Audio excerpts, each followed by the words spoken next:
friends, welcome to the Pi Bank. Wish you all a warm day. In this video we will talk about Pi Wallet, Pi's price, and Pi's new update. So, please subscribe our channel to get our latest videos. And help us to grow our community on YouTube. So, keep watching.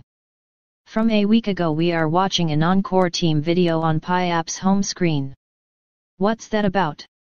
So friends, in this video we will talk about that. About Pi Wallet. So, some days ago we were asked to answer a survey in which we were asked which type of wallet we support. Custodial wallet or non-custodial wallet. So, what is custodial wallet?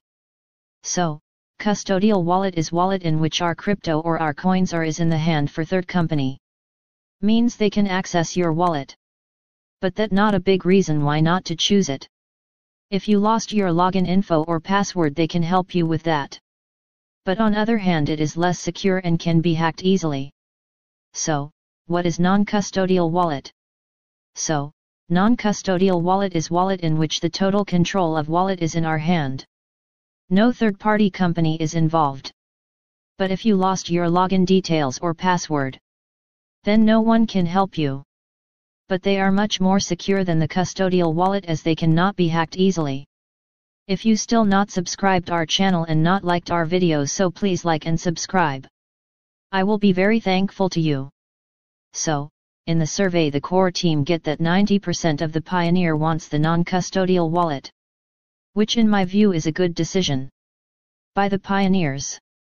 And if you still not joined the Great Pi Revolution, then check the description.